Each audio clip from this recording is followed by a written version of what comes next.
अस्सलाम वालेकुम।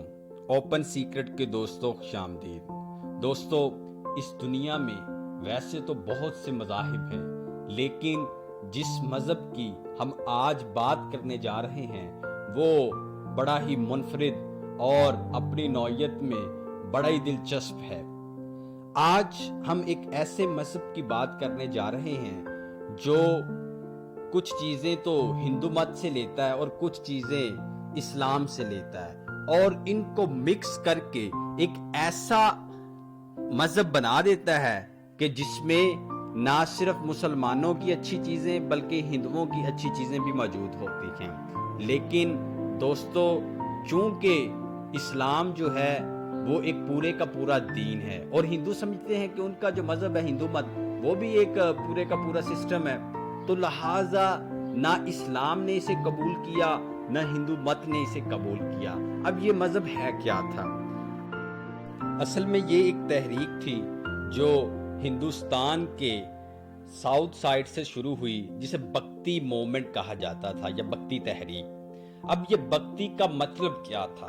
भक्ति का जो लुग़वी मानी है, इसके मतलब है इश्क व मोहब्बत, खुदा से मोहब्बत, इंसानियत से मोहब्बत। और इसके जो बानी तसव्वुर किए जाते हैं उनका नाम है स्वामी शंकर रामांश।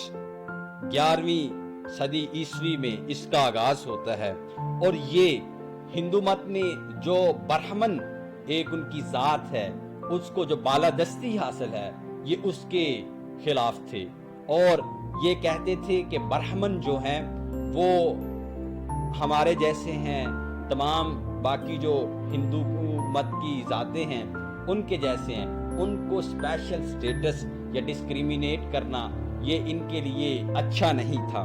तो ये फिरका वारियत के खिलाफ थे, बिल्कुल मुबर्रा थे फिरका वारियत से जो मुसलमानों में पाई जाती थी। और ये कहते थे कि राम और रहीम एक है, और ये जो काबा है या जितने भी मजहब थे ना उनकी यकसानियत को ये तसव्वुर करते थे। कहते कि हम एक ही मर्द की औलाद हैं, और एक अकीदा है वहदतुल वजूद। इस अकीदे के कुछ मुसलमान भी कायल हैं और हिंदू भी कायल हैं। इसी की तरह का एक अकीदा उनका भी था। असल में इसका मतलब क्या है? इसका मतलब ये है कि पूरी की पूरी कायनात ही खुदा है। खुदा कोई सेपरेट चीज नहीं है, कोई सेपरेट एंटिटी नहीं है। खुदा पूरी कायनात है। ये दरख्त, ये पहाड़, ये आसमान, ये सब कुछ खुदा है। वो कहते हैं कि जिस तरह आग से चिंगारियां निकलती हैं ना, तो आग क्या है? खुदा है, और चिंगारियां जो निकलती हैं वो भी खुदा है। और ये कहते थे कि कोई इंडिविजुअल इनफरादी तौर पर कोई भी खुदा से कनेक्ट नहीं है, बल्कि हम सारी इंसानियत जो है वो खुदा से कनेक्ट हैं और उसकी रूह के साथ मिले हुए हैं, यानी ये सब कुछ खुदा ही है। ये उनका अकीदा था। ये तहरीक शमाली हिंद में आई और यहाँ तहरीक को चलाने वाले थे स्वामी रामानंद, जिन्होंने इसका बीज फिर शमाली हिंद में बोया। इन्होंने भी जात पात की तरदीद की और सब लोगों को बराबर तसव्वुर किया।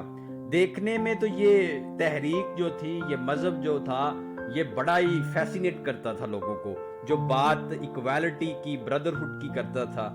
लेकिन फिर भी मुसलमानों और हिंदुओं को ये मंजूर नहीं था, वो इसको नहीं मानते थे। फिर इसके बाद 15वीं सदी ईस्वी में जो एक रहनुमा गुजरे इनके, वो थे भगत कबीर दास। ये मुसलमान घर में बड़े हुए थे और वहाँ से ही परवरिश पाई, लेकिन बाद में ये मुसलमानों के जो बुनियादी अकायद हैं, जो एक नबी को मानना, आखिरी नबी को, और फरिश्तों को मानना और आखिरत को मानना, ये उसके मुनकिर हो गए थे, और इन पर फिर हिंदू मत का जो था वो एक रूपसा आ गया था।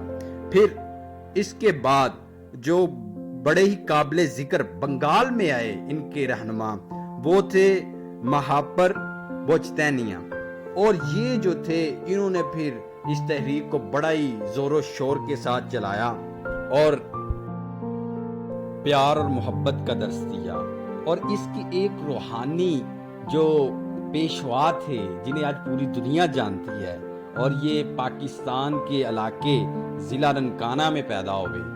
گرو نانک یہ 1469 میں پیدا ہوئے اور 1539 تک یہ رہے۔ تو انہوں نے بھی جو اپنے مذہب کی بنیاد رکھی سکھ مت کی، وہ اصل میں بھکتی مومنٹ کا ہی پروڈکٹ تھا، اسی سے متاثر تھے اور کچھ چیزیں مسلمانوں سے لی، کچھ چیزیں ہندوؤں سے لی۔ دوستو اس تحریک کی زد میں جو مسلمان حکمران تھے، جلال الدین اکبر جو مغل بادشاہ تھا، وہ بھی اس کی زد میں آ گیا اور اس نے ایک نئے دین الہی کی بنیاد رکھی، اور جس کی پھر مجدد الفسانی رحمۃ اللہ علیہ نے خوب مخالفت کی اور اس کو خوب جو ہے اس کو زیر کیا۔ دوستو اوپن سیکرٹ پر ہم بہت سی پراسرار ویڈیوز لے کر آتے ہیں، انفارمیٹیو ویڈیوز لے کے آتے ہیں۔ اگر تو آپ کو یہ ویڈیو اچھی لگی تو اوپن سیکرٹ کو سبسکرائب کریں، بیل آئیکن کو پریس کریں تاکہ ہمارا اور آپ کا جو رشتہ ہے وہ بنا رہے۔ شکریہ۔